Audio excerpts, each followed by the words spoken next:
자, 이제 친구들 전도사님 볼 시간이에요. 보고 있어요? 맞아요. 혁빈이가 이렇게 고개를 들어서. 자, 친구들 오늘 무슨 날인 줄 알아요?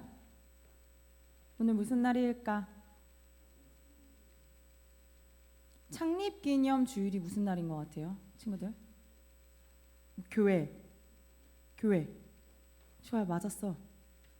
맞아요. 오늘은 이 동현교회가 몇 번째 생일이에요? 우리 친구들 읽어보세요. 86번째요? 다시. 68번째 생일을 맞이하는 날이래요. 우와, 친구들 엄청 오래된 거 맞죠? 네, 오늘은 동원교회가 68번째 생일이라고 해요. 그래서 오늘 전도사님이랑 우리 친구들은 교회에 대해서 이야기해 볼 거예요. 근데 그 전에 전도사님 질문이 하나 있어요. 친구들, 질문 타임. 자, 우리의 몸은 어떻게 움직일까요? 그냥 이렇게 움직이죠. 뭐 제가 어떻게 알아요? 전도사님이 물어보는 거는 몸의 움직이는 원리에 대해서 물어보는 거예요. 어떻게 움직여요? 뭐와 뭐가 합쳐져서 움직여요? 뼈, 딩동댕. 또 피. 피가 아주 중요한 역할을 하긴데 저기 어디서 근근근근 6 혁준아, 근근근근 6 뭐라고? 근육. 맞아요. 근육이랑 뼈가 이렇게 움직이면서 우리가 이렇게 팔도 들 수 있고 점프도 할 수 있고 뛸 수도 있고 심지어 눈도 이렇게 돌릴 수 있고 고개도 돌릴 수 있고 이렇게 한 거예요. 그러면 이 근육과 뼈를 움직이도록 하는 그 명령하는 부위가 있어요. 우리 몸에서. 백혈구. 백혈구. 그래도 뭐라고요? 머리. 딩동댕. 맞아요. 머리. 그리고 그 안에 뇌가 어떻게 해요? 야, 지금 이제 다리 움직여야 될 것 같아 하고 명령을 주면 다리를 움직이고, 뭐 눈을 떠서 봐야 될 것 같아, 코를 숨 쉬어서 뭐 냄새를 맡아야 될 것 같아. 이 모든 것들에 대한 명령은 누가 하냐면 바로 우리 머리 안에 있는 뇌가 해요. 그래서 전도사님이 내가 어떤 일을 하는지에 대해서, 내가 하는 역할에 대한 이 영상을 준비했는데 우리 친구들 함께 봐볼게요. 알았죠? 조금 어린 친구들은 어려울 수 있지만 그래도 굉장히 쉽게 설명한 내용이에요. 우리 친구들 같이 한번 볼게요. 네.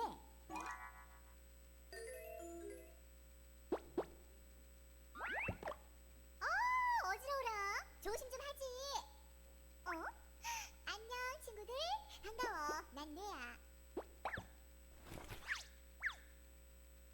내가 어떤 일을 하는지 가르쳐 줄게. 여긴 전대역이야. 도토리 박사님이다. 도토리 박사님은 어른이니까 공손하게 인사해야지. 도토리 박사님, 안녕하세요. 그래, 보리도 안녕. 난 여러 가지를 생각하고 결정하는 일을 해. 두정역, 촉대역이야. 좋아. 계산할 때도 내가 필요해.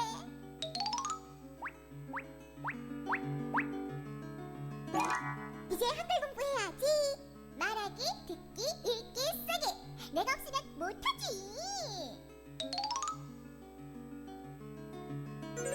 포대역이야.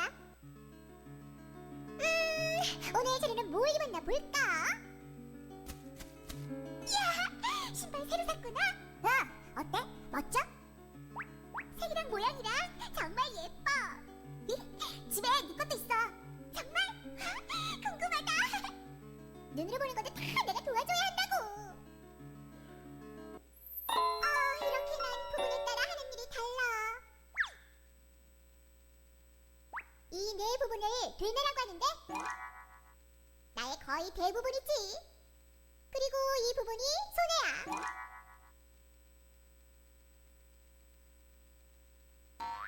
몸의 균형을 잡게 해주는 게 손해야. 뇌내의 왼쪽은 좌뇌, 오른쪽은 우뇌야. 좌뇌는 몸의 오른쪽을 담당해. 말하는 것, 논리적으로 생각하는 것은 좌뇌 담당이야. 우뇌는 몸의 왼쪽을 담당해. 예술적인 것, 감각적인 것은 우뇌 담당이지.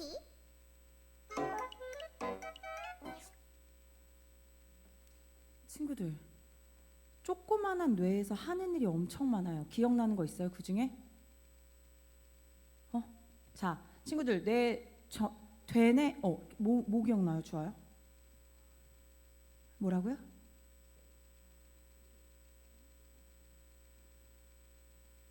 자, 뇌가 어떤 일을 하는 거 보니까 뇌는요, 우리의 감정도 느끼게 해주고요, 생각도 잘하고 판단도 잘할 수 있게 해줘요. 그리고 손과 발이 움직이게 해주고요. 또 몸도 아까 보니까 손에는 우리의 몸을 잘 균형을 잡을 수 있게 도와준대요. 친구들, 만약에 이 뇌가 우리의 머리가 조금이라도 다치면 어떻게 될까요? 이 모든 거를 다 할 수 있을까요? 없을까요? 할 수 없게 돼요. 전도사님이 이 뇌에 대한 영상을 찾아보니까 뭐라고 이야기하냐면요, 뇌는요, 이 머리는 우리 몸의 사령관이라고 이야기해요. 우리 친구들 사령관이 뭔지 알아요? 뭐예요?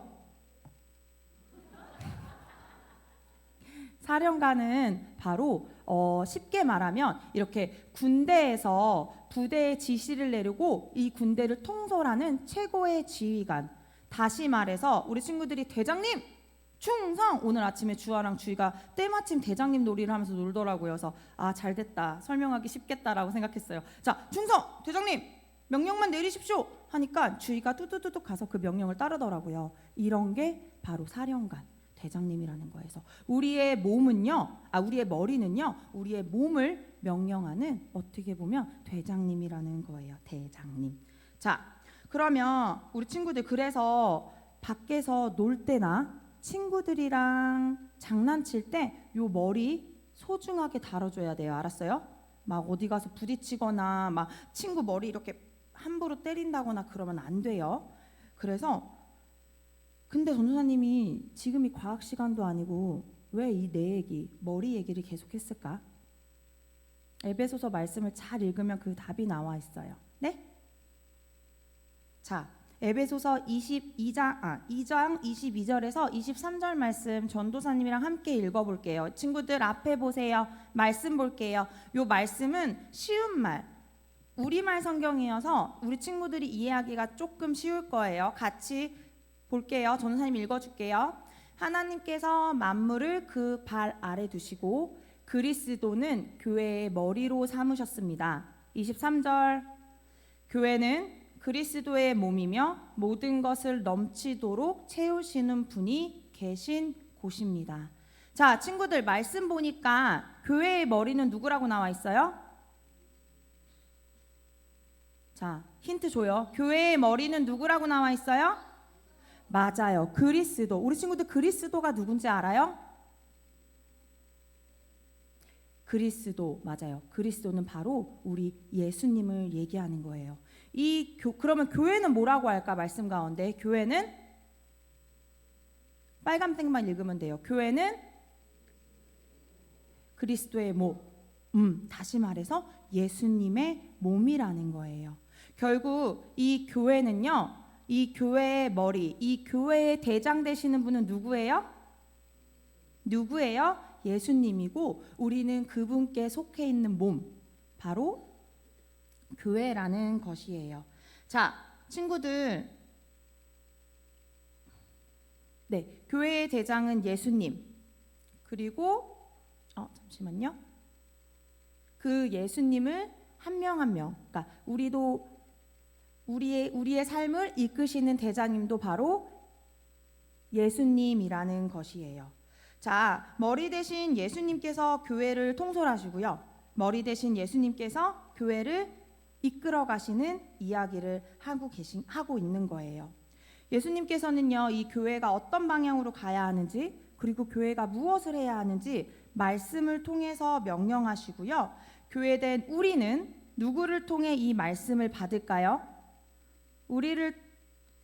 예수님이 누구를 통해 우리에게 말씀을 전하실까요? 바로 목사님을 통해서 이 말씀을 전하실 때 예수님이 대장님이니까 그 대장님의 말씀에 따라야 돼요, 안 따라야 돼요? 우리 친구들 따라야 돼요, 안 따라야 돼요? 네, 잘 듣고 지킬 수 있도록 노력해야 돼요. 몸은 머리가 없으면 움직일 수 없고요. 생각도 할 수 없고요. 결정도 할 수 없어요. 이 모든 것을 하기 위해 꼭 필요한 게 머리듯이 예수님의 몸된 교회는요.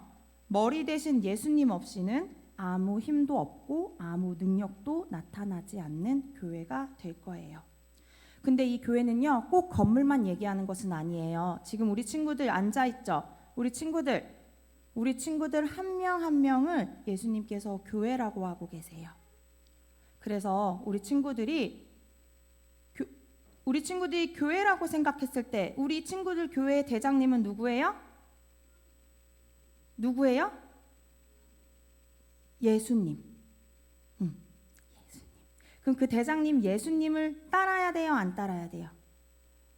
따라야 돼요. 예수님께서 명령하시면 그 말씀에 순종해야 되고 그 말씀을 지키며 살아야 되고 그것이 예수님께서 우리에게 원하시는 하나님의 자녀다운 모습이에요. 그래서 동원교회 친구들이 교회의 머리 대신 예수님의 몸이 되는 교회를 잘 섬기고 또 예수님의 뜻을 따르는 우리 친구들이 되기를 축복합니다. 그렇게 얘들아, 교회의 머리는 누구라고요? 교회의 머리는 누구라고요? 교회는 뭐라고요? 예수님의 몸. 이것만 잘 기억한 우리 친구들이 되었으면 좋겠어요. 그렇게 할 수 있는 친구들은 아멘. 지난 한 주간 우리가 말라기서를 중심으로 하나님께 응답하라라는 주제로 축의 특별 새벽 기도회를 가졌습니다. 오늘은 교회 창립 68주년 기념주일을 맞이해서 말라기서가 3장에서 끝나서 4장에 교회는 예수님이 오신 곳이라는 제목으로 말씀을 전하겠습니다. 이스라엘은 이제 BC 538년에 이제 페르시아 왕 고레스의 칙령으로 오랜 70년간의 포로 생활을 끝으로 다시 이스라엘 땅으로 돌아올 수 있었습니다. 이때 마지막으로 활동한 선지자가 말라기입니다. 정치적으로는 독립을 이루지 못하고 여전히 페르시아의 식민지로 있었습니다. 경제적으로도 쉽지 않았습니다. 그 당시 1차 산업인 농업과 어업 중심의 사회에서 황폐한 땅에서 농작물 수확은 보잘것 없었고 식민지로서의 과도한 수탈과 세금으로 백성들의 생활은 어려웠습니다. 도덕적으로도 오랜 유배 생활로 이방인과 결혼한 유대인들이 많았습니다. 세속적인 바벨론 문화와 가나안 문화, 우상 숭배 등 여기에 깊이 동화되어서 거룩함을 잃었습니다. 영적으로도 말할 나위가 없었습니다. 포로 생활 직후에 개혁과 또 영적 부흥을 이끌었던 1세대 애국자들 스룹바벨, 에스라, 학개, 느헤미야가 죽고 나서 다시 성전 제사가 엉망이 되었습니다. 하나님의 언약에 대한 소망이 희미해지니 하나님의 백성으로서의 정체성도 희미해졌습니다. 영적으로 암흑기였습니다. 그래서 말라기 선지자 이후에 세례 요한이 오시고 예수님이 오시기까지의 400년을 선지자가 일어나지 않은 기간인데 이때를 영적 암흑기라고 하는 시간입니다. 이때 말라기 선지자가 선포합니다. 말라기 오늘 4장 1절 말씀 함께 읽겠습니다. 시작. 만군의 여호와가 이르노라 보라 용광로 불같은 날이 이르리니 교만한 자와 악을 행하는 자는 다 지푸라기 같을 것이라. 그 이르는 날에 그들을 살라 그 뿌리와 가지를 남기지 아니할 것이로되. 여호와의 날이 오리라고 선포하는 것입니다. 모든 것이 절망적이고 낙심될 때 가장 큰 희망은 메시아가 오시는 것입니다. 악인이 형통하고 의인이 고난당하는 것 같은 현실에서 메시아가 오셔서 다시 공의를 세우는 것입니다. 메시아가 오시면 이 땅에 하나님을 무시하는 교만한 자들과 악을 행하는 자들은 다 지푸라기처럼 불에 타버릴 것입니다. 그리고 의인은 하나님 나라의 도래를 목도하게 될 것입니다. 이 말라기 선지자는 절망하고 또 영적으로 침체된 그 백성들에게 메시아가 오실 것을 선포하는 것입니다. 그리고 이 여호와의 날 예수님께서 오셨습니다. 메시아의 초림, 예수님이 오신 것이 여러분 여호와의 날입니다. 예수님의 초림은 이제 예수님 여호와의 날의 선포의 날인 것입니다. 예수님께서 이 땅에 오심을 본 사람들의 고백입니다. 요한복음 1장 14절 말씀 우리 함께 봉독하겠습니다. 요한복음 1장 14절입니다. 말씀이 육신이 되어 우리 가운데 거하심에 우리가 그의 영광을 보니 아버지의 독생자의 영광이요 은혜와 진리가 충만하더라. 사람들이 예수님을 보니 은혜와 진리가 충만한 아버지의 독생자의 영광을 보았다라고 고백을 합니다. 아마 말라기 선지자의 말씀을 기억한 사람들은 이분이 여호와의 날에 오시는 그분이시구나, 메시아이시구나라는 것을 알았을 것입니다. 메시아신 예수님이 오셔서 선포하신 첫 메시지는 다름이 아니라 회개하라, 천국이 가까이 왔느니라입니다. 여호와의 날은 악인에게는 회개를 촉구하고 의인에게는 천국이 가까이 왔음을 선포하는 날입니다. 예수님의 초림은 여호와의 날의 시작이고 예수님의 초림이 교회의 시작인 것입니다. 그리고 예수님께서 부활 승천하신 후에 다시 오실 것을 말씀하십니다.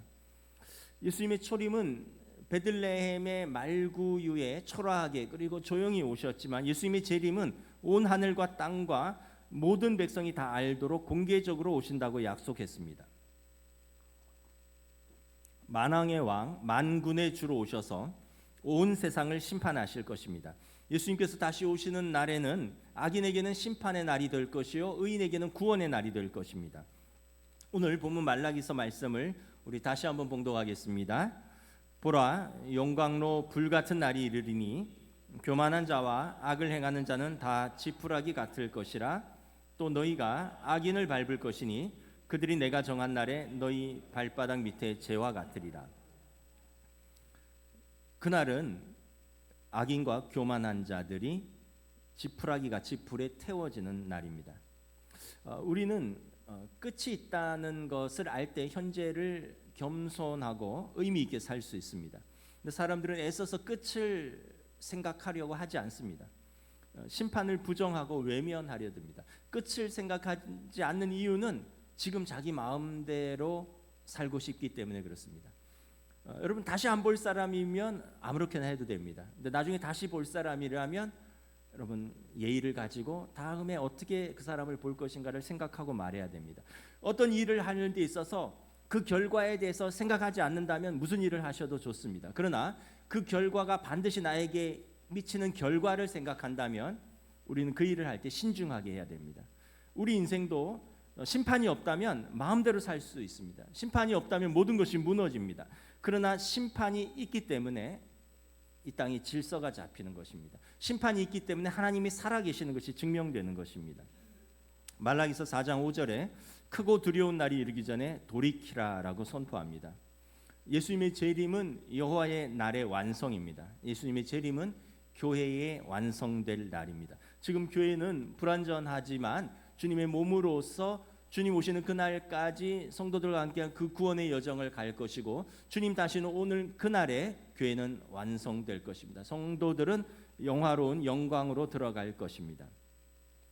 그러므로 우리 모두 두려움과 떨림으로 주님 오심을 기대하며 살아가고 교회는 주님 오시는 여호와의 날을 선포하는 곳이 교회입니다. 그래서 교회는 예수님이 오셔서 여호와의 날이 선포되는 곳입니다. 교회가 예수님이 오신 곳이라면 어떤 곳인가? 예수님이 무엇으로 오셨는가? 먼저는 어두운 세상에 생명의 빛으로 오셨습니다. 여호와의 날에 메시아가 오시면 어떤 일이 일어나는가? 오늘 본문 2절 다시 함께 봉독합니다. 내 이름을 경외하는 너희에게는 공의로운 해가 떠올라서 치료하는 광선을 비추리니 너희가 나가서 외양간에서 나온 송아지같이 뛰리라. 말라기 선지자는 여호와의 날에 의로운 태양, 공의의 태양이 떠올라서 이 어두운 세상을 비춘다라고 말합니다. 불의하고 이 어두운 세상에 의로운 태양이 떠오른다는 것입니다. 예수님께서 어두운 세상에 생명의 빛으로 오셨습니다. 영화를 보면 감옥에는 햇볕이 잘 들지 않습니다. 햇볕이 드는 창문이 조그맣게 있긴 있어도 철조망으로 이렇게 막혀 있습니다. 그러니까 햇빛이 안 들면 두 가지 현상이 있죠. 첫째는 춥고요. 두 번째는 어둡습니다. 그래서 죄수들이 하루 1시간 운동하는 시간을 그렇게 기다린다고 합니다. 왜냐하면 그 시간이 햇빛을 쬐는 유일한 시간이기 때문에 그렇습니다. 모든 생물은 햇빛을 쬐야지 건강하게 살 수 있습니다. 예수님이 오시기 전에 세상은 그런 어둡고 침침한 감옥과 같았습니다. 모든 사람은 죄에 갇혀 살았습니다. 종교적인 사람은 바리새인처럼 율법이라는 자기 의에 갇혀서 살았고, 세속적인 사람들은 탕자처럼 자기를 사랑하는 자기 애에 갇혀서 살았습니다. 하나님의 자녀들이 하나님의 형상을 잃어버리고 어두운 삶을 살았습니다. 그러나 예수님이 오셔서 밝은 빛으로 세상을 비추셨습니다. 요한복음 1장 4절부터 5절 말씀입니다.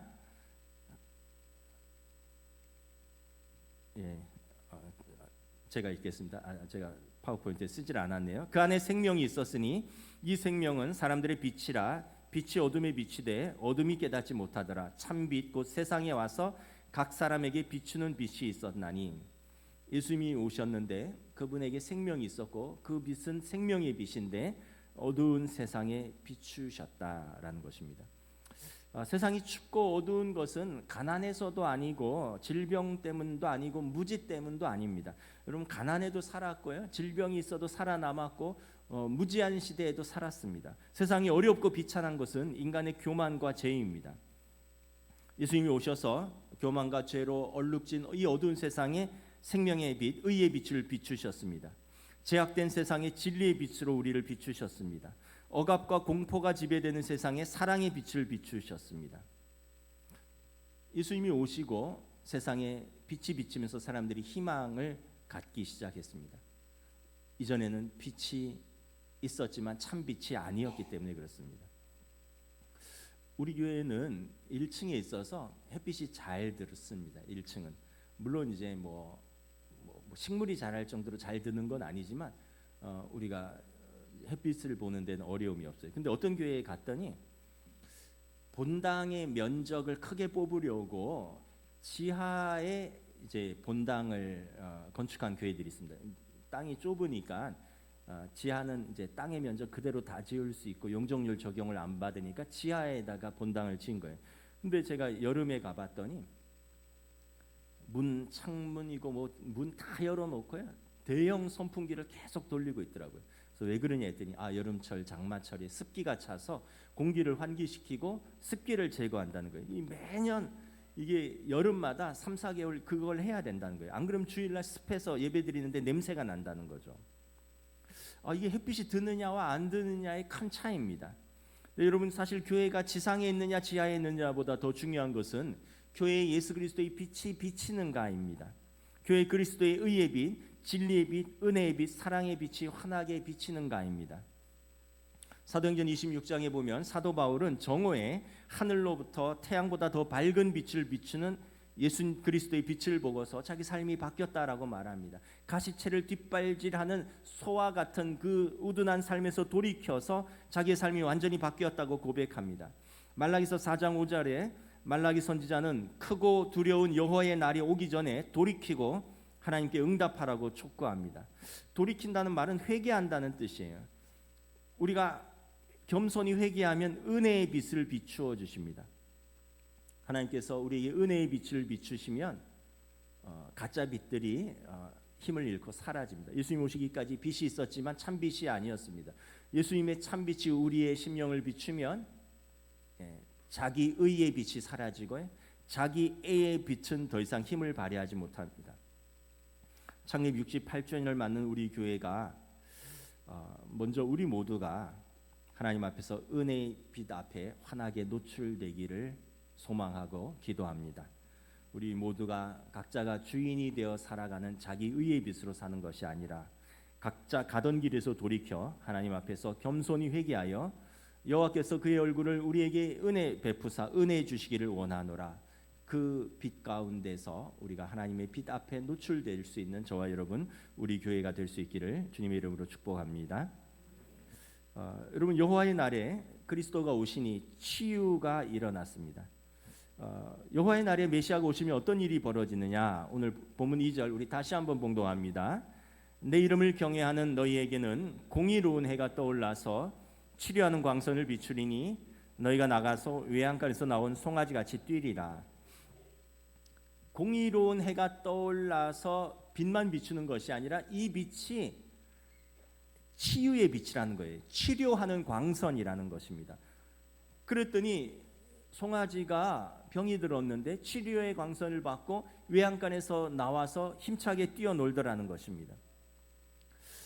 햇빛을 봐야지 건강하다는 것을 우리 모두가 알고 있습니다. 여러분, 식물도 햇빛을 쐬야 하고요, 동물도 햇빛을 봐야 합니다. 햇빛을 보지 못하는 식물은 꽃이 제때 피기 어렵고 유지는 하되 열매를 맺기는 어렵습니다.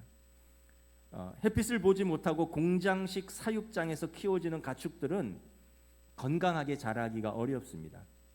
의사들은 우울증 증상이 있는 분들은 햇빛을 하루에 일정하게 쐬는 것이 우울증 극복에 도움이 된다고 합니다. 세상의 참빛이신 예수 그리스도께서 오셨습니다. 빛이 비추니 어둠이 물러갑니다. 생명의 빛이 비추니 살아나는 역사가 시작됩니다. 예수님이 오시니까 헝클어지고 망가져서 희망을 잃은 인생에 다시 시작할 수 있다는 희망이 생겼습니다. 가끔 우리 인생에서 무언가가 헝클어지고 망가졌을 때 우리가 다시 시작할 수 있었으면 좋겠다, 이런 생각을 합니다. 컴퓨터 게임은 리셋하는 기능이 있습니다. 게임을 하다가 뭘 망치면 리셋하고 게임을 다시 시작하는 것입니다. 가끔 인생도 그럴 수 있었으면 좋겠다고 생각을 합니다. 성경을 보면 예수님을 만난 사람들은 헝클어지고 망가진 인생에서 과거의 아픔을 딛고 슬픔을 덜고 새롭게 인생을 출발합니다. 우리가 잘 아는 반복적인 사랑에 실패했던, 그래서 사랑에 지쳤던 사마리아 여인이 있습니다. 그녀의 인생은 사랑을 줘도 사랑이 돌아오지를 않아요. 사랑을 받았는데 참 사랑이 아니에요. 결국 사랑에 지쳤고 사랑 때문에 눈물 흘리는 여인입니다. 그때 사랑의 예수님께서 그녀의 손을 잡아주셨고 참된 치유와 회복이 일어나고 참된 사랑이 무엇인지를 알았습니다.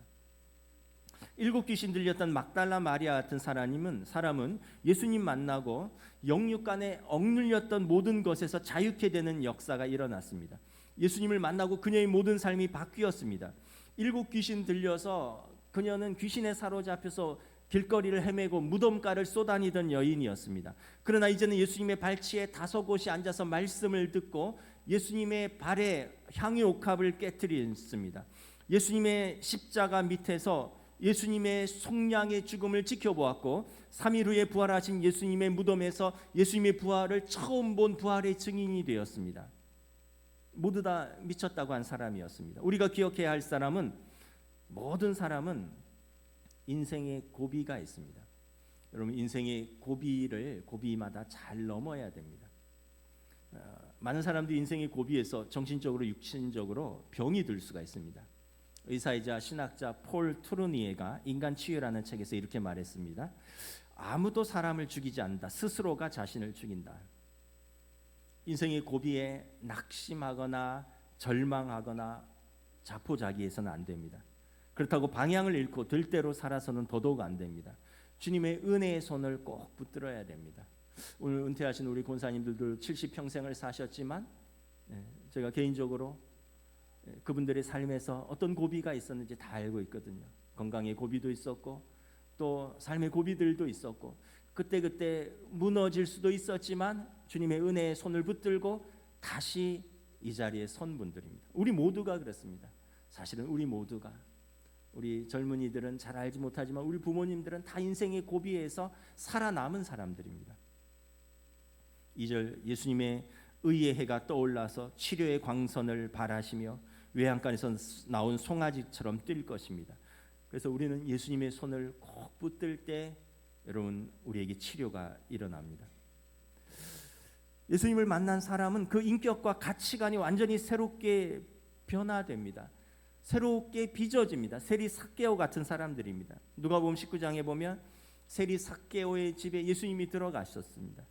사람들이 저가 죄인의 집에 들어갔다고 수군거렸습니다. 성경을 보면 삭개오는 외모가 형편없었습니다. 그래서 아마 그 많은 재물을 쌓아서 자기 인생을 보상하려고 했던 것 같습니다. 난쟁이라고 기록하고 있습니다. 그러다 보니 사람들이 무시했고, 그래도 나에게는 회계적 재능이 있으니 이것으로 돈을 벌어서 너희들이 뭐라 하든 난 떵떵거리고 살 거야. 그것으로 내 인생을 보상하려고 했습니다. 삭개오는 돈 앞에는 피도 눈물도 없었던 사람입니다. 그런 삭개오가 예수님을 만나니 사랑의 터치가 일어났고 치료의 광선이 비춰졌습니다. 예수님을 만난 후에 삭개오는 이렇게 고백합니다. 주여 보시옵소서, 내 소유의 절반을 가난한 자들에게 주겠사오니 만일 누구의 것을 속여 빼앗은 일이 있으면 내 갑절이나 갚겠나이다. 이제 삭개오는 돈이 더 중요하지 않습니다. 돈보다 더 의미 있는 메시아를 만났기 때문에 그렇습니다. 예수님을 만난 사람들은 과거의 죄와 악습을 끊고 인격과 가치관이 변화되어 새로운 삶을 살아가는 것입니다.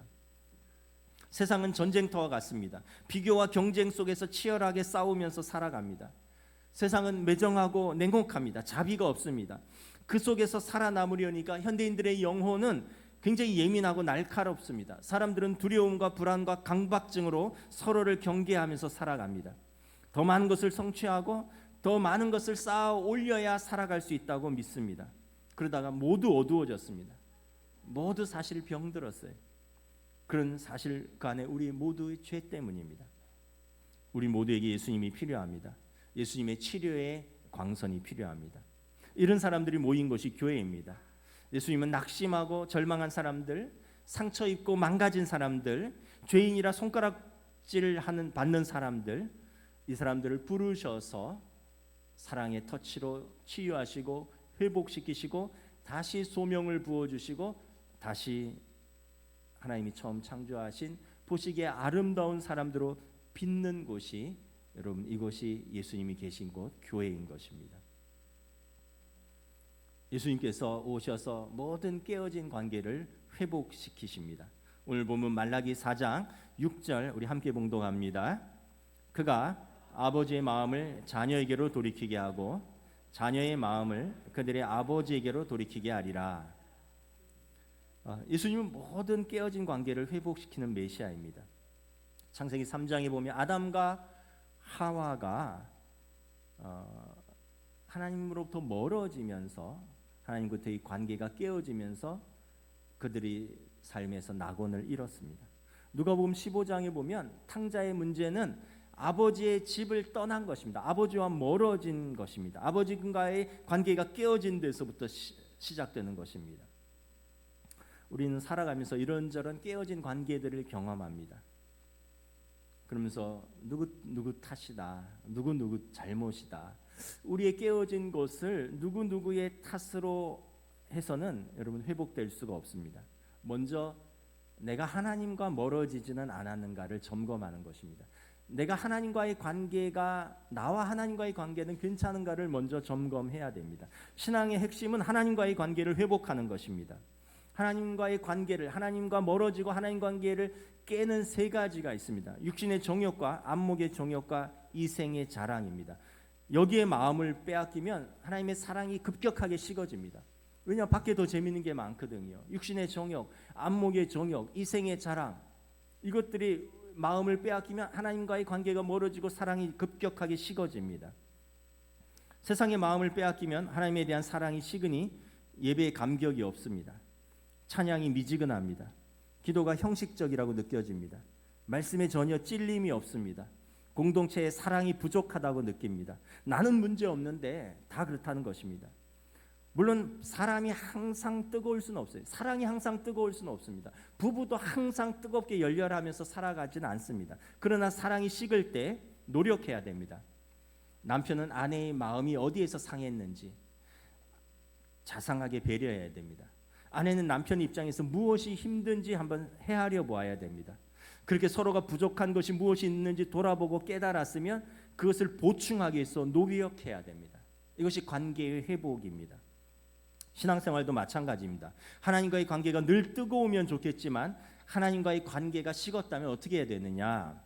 오늘 말라기 선지자는 말합니다. 4절에서 하나님의 율례와 법도를 기억하라. 하나님의 말씀을 붙들고 그 사랑의 언약을 기억하라는 것입니다.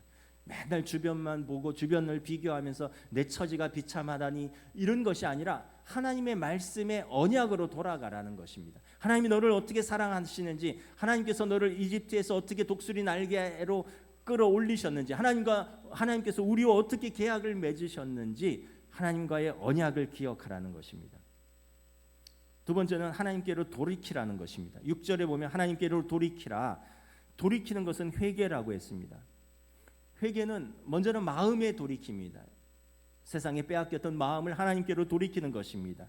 그 다음에는 결단입니다. 회개는 감정이 아니라 결단입니다. 회개는 죄를 버리는 것입니다. 도둑질 하던 자가 도둑질을 멈추는 것이 회개입니다. 음란한 자가 음란을 끊어내는 것이 회개입니다. 여전히 옛 습관에 사로잡혀 죄 가운데 있으면서 변화되기를 바라는 것은 상식적으로도 맞지 않고 이것은 신앙적으로도 더더욱 아닌 것입니다. 내가 끊어낼 것을 내가 지금 끊어내야 됩니다. 성령님은 인격적이십니다. 내가 성령님께 응답할 때 성령님께서 나와 함께 역사하시는 것입니다. 회개는 하나님 앞에서 내 잘못을 인정하는 것입니다. 그럴 때 여러분 하나님께로 돌아올 때 내가 끊어낼 것 끊어낼 때 멀어졌던 하나님과 우리의 관계가 살아납니다. 그리고 회개하고 변화된 우리의 모습을 통하여 막히고 깨어졌던 사람 사이의 관계도 회복되고 살아납니다. 사람의 관계 같지만 먼저는 나와 하나님과의 관계가 먼저입니다.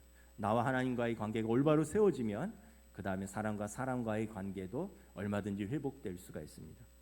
하나님과 나와의 관계가 회복되지 않았는데 사람과의 관계가 회복되는 것은 임시방편적인 것입니다. 언제든지 다시 깨어질 수 있습니다. 먼저 순서를 바로 잡아야 합니다. 오늘 말라기 선지자는 너희가 하나님께로 돌아오라, 언약을 기억하라 말씀합니다. 이사야 선지자는 메시아가 오시면 세상에 깨어진 모든 관계가 회복될 것이라고 선포합니다. 모든 골짜기가 메워지고 모든 산과 작은 산이 낮아지고 굽은 것이 곧아지고 험한 것이 길이 평탄하여질 것이요 모든 육체가 하나님의 구원하심을 보리라. 오늘은 우리 교회 창립 68주년 기념주일입니다. 교회는 예수님께서 제일 먼저 시작하신 공동체입니다. 죄인들을 부르셔서 하나님의 자녀 삼으시고 하나님 나라를 선포하시고 이 하나님 나라를 전하라고 부르신 공동체입니다. 오늘 박장로님 기도하신 것처럼 먼저 믿음의 선진들이 있었습니다. 68년 전에 우리의 믿음의 선진들이 이곳에 교회를 세우시고 믿음의 역사, 사랑의 수고, 소망으로 인내하며 지금까지 교회를 이끌어 갔습니다. 그리고 이제 우리가 그 믿음의 길을 따라가고 있습니다. 그리고 우리만 따라갈 것이 아니라 우리 자녀들에게 이 믿음의 길을 전수하고 함께 같이 나아가야 하는 책임과 사명을 가지고 있습니다. 우리 힘으로 되는 것이 아닙니다. 그러기 위해서는 하나님의 은혜의 얼굴이, 의의 햇빛이, 치료하는 광선이 우리에게 비춰 주셔야 합니다. 예수님의 의의 빛, 은혜의 빛, 치료의 빛, 사랑의 빛 가운데 우리가 하나님 앞에서 다시 세워져 가는 우리 교회가 될 수 있기를 우리 주님의 이름으로 축복합니다. 이 시간 함께 찬양하겠습니다.